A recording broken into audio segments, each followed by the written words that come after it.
r/ask Reddit. What commonly held beliefs are a result of propaganda? That wedding rings should cost 2 months' salary and need to contain a diamond. And that diamonds are rare. They are actually one of the more common gems. My sister once said our problems are like diamonds. We inflate their value because we don't understand how many they have in Africa. That your salary, wage, is private information and should never be shared. Corporations started that so they can keep salaries low. The same companies share that information with each other so they can keep wages low. Knowledge is power and who has it has the power. Oh, and it's against the law for a company to forbid or punish you for sharing your income information. Very first day on my very first job out of college, I mentioned being reimbursed for my travel expenses. The managing partner immediately called me into his office to chastise me and instructed me to never mention compensation in front of my co-workers again. Unfortunately, telling him he was breaking the law, which I found out later he did quite often, didn't seem like it would be wise, as I had just moved to a new city for that job. Unfortunately, telling him he was breaking the law, which I found out later he did quite often, didn't seem like it would be wise, as I had just moved to a new city for that job. When I worked at Walmart, I would just hang flyers with information like that anonymously in the break room. I also put up this store should be unionized. My last day as well. I heard from some people there that caused a lot of retraining events with mostly anti-union videos. A famous example is that the UK Ministry of Food released propaganda attributing RAF pilots' ability to gun down German planes at night time to their eating carrots in order to keep the responsible radar technology under wraps. Beta-carotene and the carrots, it was said, made your eyesight sharp. You'll still hear that about carrots today. It's unclear if that was the case, as the propaganda could also have been meant to get the British population to eat a lot of locally grown carrots amid war rationing. Fun carrot fact here. Carrots used to be purple. The English Dutch selectively bred them to be orange, in celebration of King William of Orange. The purple ones probably had more antioxidants and would have been a lot healthier. Edit. A Google search revealed that it was actually Dutch farmers who decided to change carrots. Edit. A word. Open bracket. Bread instead of bread. I've had purple carrots. They're really juicy, sweeter than normal carrots and dye everything they touch purple. We boiled them with cabbage and cauliflower and you can guess what that meal looked like. They were called witch noses in the supermarket since it was Halloween, which I thought was pretty cool. 2. Edit. Gonna mention these were either extra juicy carrots or they were cooked when their natural dye started leaking. All for a good laugh, but seriously, I was speaking hyperbole when I said everything they touch. Pretty sure it wasn't anything but carrot, though.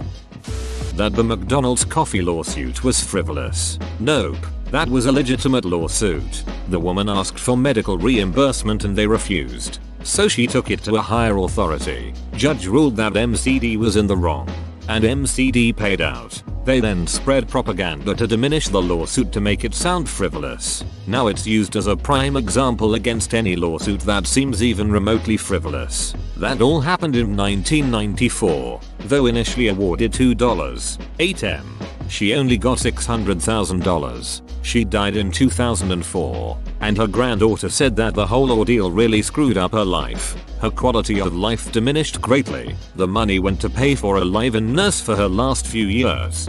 Funny that the case is used as an example of a frivolous lawsuit by the public, and an example of the exact opposite in law school.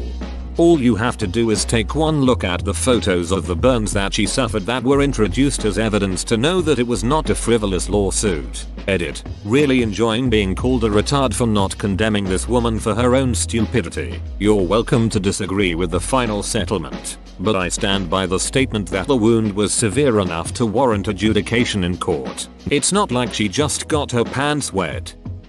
A long time ago, the liberals perpetuated the myth that their Priuses are somehow environmentally friendly. What they don't want you to know is how horrible it is for the environment to make the batteries that go into those things. The car's life begins in a nickel mine in Sudbury, which is so toxic, and has devastated its local environment so badly, that its surface resembles a scarred lunar landscape. The mined nickel is then shipped around the world to China to be turned into nickel foam. and then sent to Japan for assembly, and then the finished product is shipped around the world in huge cargo ships which massively pollute the world. Studies have shown that, once you count the incredibly polluting battery, as well as the huge distances the Prius has to be shipped, the Prius is actually worse for the environment than a Hummer. This means the Prius driving liberals are actually encouraging people to do more damage to the environment because of their propaganda. Except, everything above this line in this post was a propaganda. The environmental damage that was inflicted on Sudbury both happened, and was cleaned up, decades before the Prius even existed. This means the Prius wasn't responsible for any of it in the first place. Furthermore, the contribution of shipping to a car's environmental impact is minimal, because while cargo ships do pollute significantly, they are unbelievably efficient on a per unit basis, being able to move goods at an efficiency of 1,000 miles per gallon per ton. At this rate, you can ship a completed Prius from Japan to North America using less than 10 gallons of fuel. In actual fact, the environmental impact of manufacturing a Prius is only slightly greater than that of a normal car, and because the overwhelming majority of any car's environmental impact, hybrid or not, is incurred in operations rather than manufacturing, the Prius makes up for its manufacturing costs very quickly. This means the Prius actually is better for the environment than normal cars. Unfortunately, that propaganda spread so far that, to this day, you'll still find detractors of hybrids and electric cars referring to the environmental impact of producing the batteries, despite the fact that it was all debunked 11 years ago. TL. Doctor, no, the Prius is not worse for the environment than normal cars. This was thoroughly refuted 11 years ago. Nice switch. What the duck are you doing to me? Breakfast is the most important meal of the day. Kellogg's made that shit up to sell cereal. Too important to waste it on cornflakes. Worked, now I have like loads of cereal in my cupboard. That Napoleon was very short. He was actually a pretty average sized man for that time. Yep, the difference came from discrepancies between the English and French imperial measurement systems. I've heard a bunch of reasons for the short joke. British propaganda, his humble beginning and low rank. Despite being average height, he used grenadiers as bodyguards, men who were typically very large and muscular, making him look small by comparison. This is pretty specific to South Korea, but the fan death thing was first perpetrated when Korea was extremely poor and folks didn't want to pay high electric bills. Parents would tell kids that sleeping with fans on could kill them, and some of those kids grew up to be journalists. One summer a guy died of carbon monoxide poisoning who happened to have his fan turned on when he died. Needless to say, reporters started touting the fan as the main cause of death, and that misinformation somehow survived until very recently. Many older people actually still believe it to this date. People say fans don't kill people, but look what happened to John Lennon. Korean fan death fascinates me. It's amazing that people en masse would think something so provably untrue like that, and that too. It's very culturally specific, to the point where you have to explain to most people what Korean fan death even is. Traditional Chinese medicine faced with extreme poverty in the 1950s. The Chinese Communist Party needed a way to address the healthcare needs of a billion people, but without any money or infrastructure. So they published a book composed of folk remedies, spiritualism, and stuff they just plain made up. This new traditional Chinese medicine was said to be thousands of years old and more effective than the expensive chemicals Westerners used to treat illness, when really it was Maoist propaganda. And even today we hear about how the Chinese discovered a spiritual remedy thousands of years ago that modern science can't match. This simply isn't true. That a diet rich in fat will cause you to be fat and unhealthy. Newer studies are showing that fat, even the saturated fat, is healthy for you, and that sugar and carbs are way more destructive on your body. We need to stop this mode of thinking that this is good, period. This is bad, period. You need a little of everything. It's all about balance, people. Currently sugar is the #1 cause of diet-related health problems in America because we put sugar in everything. This does not mean carbs are bad. We just consume way too many. They hate us for our freedom. This is one I see regularly here, with they are just jealous because we're the best. Nobody is jealous of Americans' freedom. At best we think that they have cool parks, a very innovative tech industry and cool buildings and stadiums. Nobody hates them for their guns or their churches. Afghan people have other things to complain about. Late to the party, but the myth of Swiss neutrality. Switzerland's policy of neutrality became their national persona after 1945 to hide their complicity in allowing the Holocaust to happen.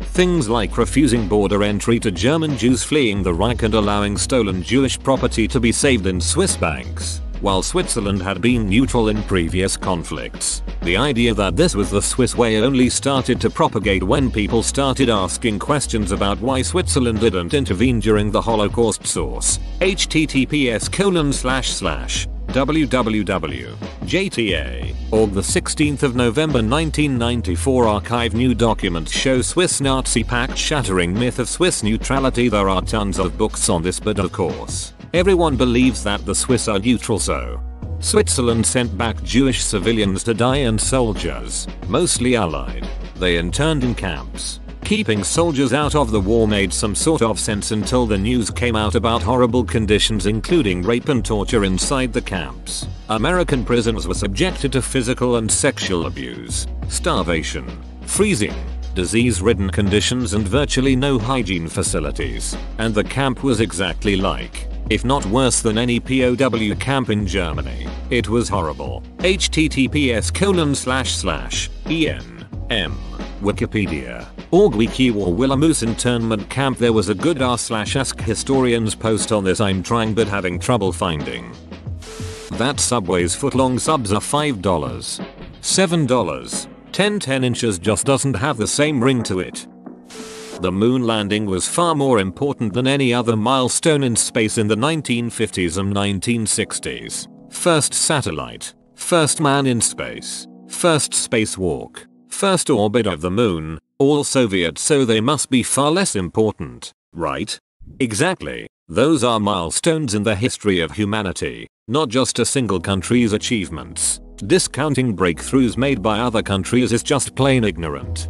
First orbital maneuver, first orbital rendezvous, first space docking, first astronauts to leave LEO, first orbital winged spacecraft, first reusable spacecraft, first untethered spacewalk, all American. Do you think propaganda played those down as well? Or maybe it's just that the lunar landing was extraordinary even for Spacefield. The entire food pyramid was a propaganda scheme created by the US government to help with rationing. I thought it was to help prop up grain farming in the US. When I was a kid, I always wanted to eat pizza because it had elements from each of the 4 food groups, along with the marginalized Greece food group. Milk isn't that big a deal. The majority of the world can't digest dairy productively. I found this out on my own actually. Switched to almond milk for no other reason than I wanted to try it out. After a month of no milk and having a big ass bowl of cereal with whole milk, I felt like I had a ducking rock in my gut for half the day. Yeah, I'm lactose intolerant. I never understood when kids went bonkers over chocolate milk. It was always weird to me. And then when I was in high school, my dad made me drink protein shakes with milk. I always thought it was the powder I hated, but then I realized it was the milk. That Apple devices just work. I hear it over and over and over again and it's total bullshit. Ask anybody that supported Macs in any capacity. They aren't magic. They have their problems just like any computer. They are expensive and well-made computers, so they have much fewer hardware problems than a shitty $400 Windows laptop, but there is still plenty of software bullshit to go around. As for ease of use, putting a Windows user in front of a Mac will leave them just as lost as putting a Mac user in front of a Windows computer. Same for iOS and Android. It's all just marketing. But putting a Google user in front of any device makes them competent. Apple has the best marketing department in the business. Gigantic flaw in the iPhone 4 that caused it to lose almost all cellular and data signal when held like a phone. They come out and tell people that it's not a problem with the phone, that they're just holding it wrong. And nothing, only a select few companies can get away with shit like that and not have it hurt their bottom line. Marie Antoinette spent money on diamonds and jewels instead of on the people. She refused many expensive things because the country needed the money more. I just find her so sad in general. Being shipped off to a foreign country as a young teenager to marry a stranger. Being constantly berated by her mother in all their correspondence. And generally being hated by just about everyone in France and ultimately executed must have been a very lonely and sad life. Edit. Yes, I understand she was rich and the Austrian emperor's sister. Still sucks to be a teenager forced into her situation. Also still sucks to be treated horribly in prison and have your children killed. Sheesh. Same. She was insanely young to have any of the responsibilities she ended up having. Her and the king were just too duckin' young. Maybe only Canadian readers will get it, but our peacekeeping myth, Pearson, PM of Canada, was used as a proxy by the UN to get a deal in the Suez. They knew anything from the US or USSR would be quickly vetoed. We all love our peacekeeping myth, yet no one can really point to large success without Suez. Sorry Romeo Dallaire fans. It's another bit of Canada's morally superior propaganda. Did you guys forget about how you force colonized the North? It basically consisted of a Canadian naval ship showing up at various native villages and saying you, and you, get in the boat, then dropping them off in Resolute and saying all y'all, get off the boat, don't die, and if you see Russians call us. Met a guy once who was stationed as a Mountie in one of those true northern communities. It was a bit crazy to hear his stories as the sole law enforcement person for thousands of miles. And he had serious issues building trust because literally a generation ago Mounties up there would shoot all the sled dogs so people would no longer be nomadic. And kidnapping people's children to force them to boarding school. The food pyramid. What a load of bullshit this is. It's funny because what do we really need the most of? Vegetables. Seriously, you probably can't overeat them. But what's the most important according to the pyramid? Grains. What are the most abundant crops in the US? Wheat and corn. What are they? Grains. And considering that you can get sugar from corn, it's no wonder that fat is demonized so we can replace it with sugar. 6 to 11 servings of grain a day. 20 years later, why is everybody so fat these days? Orange juice as part of a balanced breakfast. Seriously, after World War II, when oranges were no longer needed for the war, a group of orange farmers came together and planned a massive marketing campaign to get the American psyche to believe orange juice is a staple of a balanced breakfast.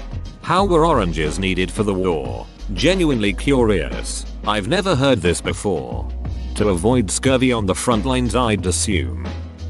A lot of the hype around antioxidants, particularly supplements. It's a lot more complicated than eat antioxidants and live longer. There are thousands of compounds that could be considered antioxidants. They are simply compounds that easily donate electrons, preventing oxidative stress in cells. And they all behave differently. Nowadays everything is marketed as having magical antioxidants. https://www.hsph Harvard edu/nutrition antioxidants edit. I typed this on my phone, an excuse many of us use, and have had to fix a lot of grammar.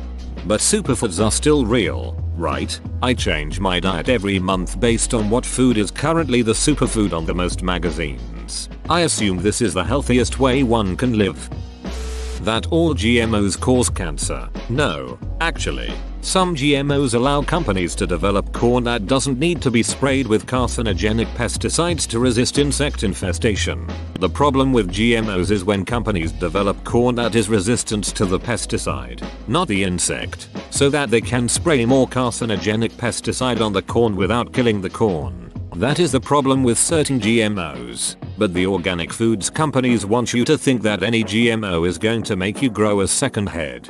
Your last paragraph is totally false. They make the GMO pesticide resistant so that they can use that pesticide instead of older, harsher pesticides, not so that they can use more of the pesticide. Without glyphosate resistant GMOs they wouldn't be able to use glyphosate at all. So the point is to be able to use it instead of older pesticides, not use more glyphosate. A meta-analysis of over 100 studies found that GMOs reduce pesticide use by 37%, and this study included glyphosate-resistant GMOs. http://journals PLOS.org /an article id = 10 1371/journal Pone 0111629.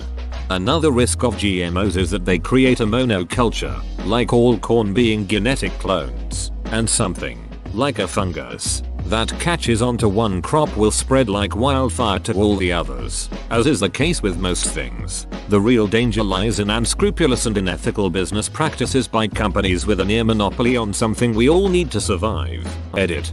Thanks for the educational replies. If the teacher is 15 minutes late, we get to leave. Spinach doesn't make you stronger like Popeye, but it's full of vitamins and minerals, which a lot of people don't get enough of. Yes, but not especially high levels. It has some in, but compared with other veg it's not exceptional. It was however one of the first vegetables tested for mineral content. It was a surprise that it contained iron and became the superfood of its day. When other veggies were found to contain far greater mineral contents, the myth was already in place. Dogs can look up. So ridiculous. Have they ever seen a dog?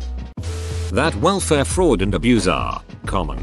Actually less than 10% of transactions, unregulated or punished. Every state has officers that perform investigations, catch and punish violators, perpetrated by common citizens. Corporations are responsible for more than half of fraudulent welfare transactions. Propaganda. Don't you think we should do more to prevent welfare waste and abuse? Carries the false propaganda for all three of the above statements in one sentence.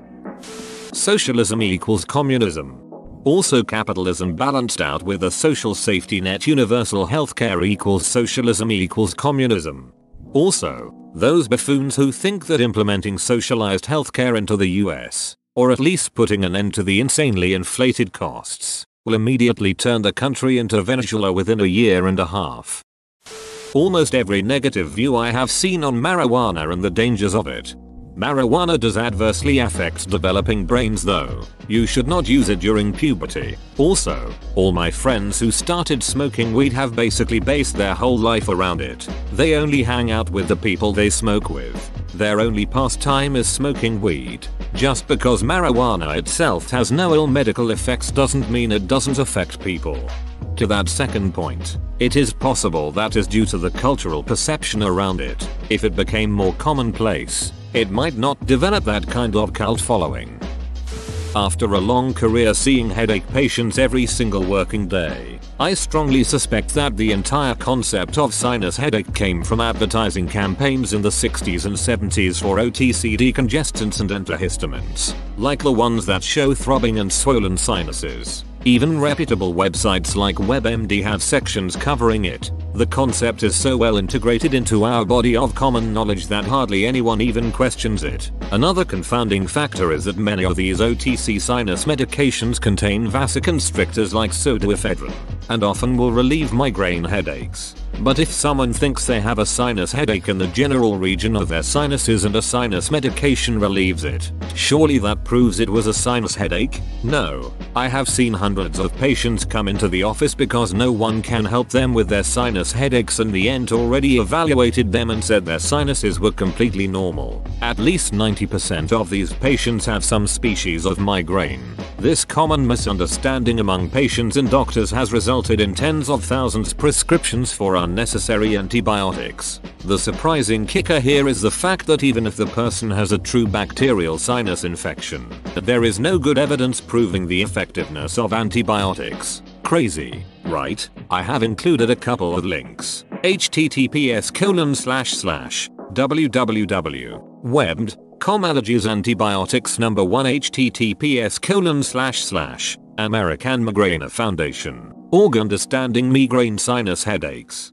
I spent about 6 months trying to get to the bottom of my sinus headache. I had a bad sinus infection that took several months to clear up completely. So when they starting having headaches again, I assumed it was from that. Multiples raised and CT scans later, no sign of infection but still headaches every day. Finally GP refers me to an ENT doctor saying they are the headache doctors. Guy spent a couple minutes asking questions, looked into my mouth and said, how you clench your jaw. Turns out the calcium deposits in my shoulder would cause a lot of pain at night when I would lay on it, and I clenched my jaw, which led to overstraining all the muscles in my face, leading to similar pain as the sinus infection that would also make my teeth sore and sensitive.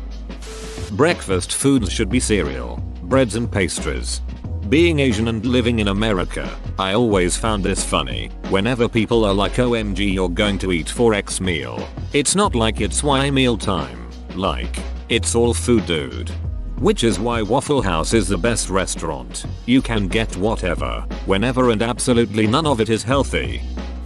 That Cleopatra was hot AF. In reality she was probably average and just her mind was hot. But no one really knows, like at all. There was a lot of propaganda on coins and that's the only decent image we really have of her. On coins she is totally not, but that could just be propaganda. Her being sexy could also be propaganda, or so I heard.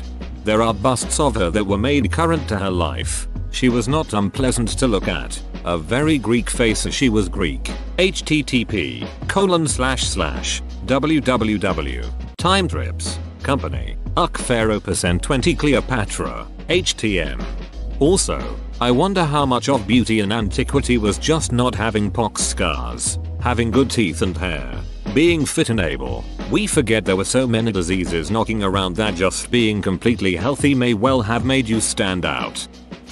Drugs. I spoke to a former boss about my plans to get into the legal cannabis industry, and his response was judgmental. He clearly looked down upon it. Yet I doubt he would have batted an eye if I had said I was going to be an executive for Bacardi. Even though alcohol ruins more lives per year than crack cocaine, none of our drug policies have been written by doctors. Nearly all of our understanding about drugs is from the DARE program and other official disinformation campaigns. Edit to add, when I was in early high school, one year during career day, one student's mother came in. She was a famous transplant surgeon, and very interesting even to 14-year-olds. Inevitably, toward the end some chucklehead in the back called out a question about drugs. All the students laughed, but not the doctor. She wrinkled her nose and said, "Just about all that stuff will go right through you.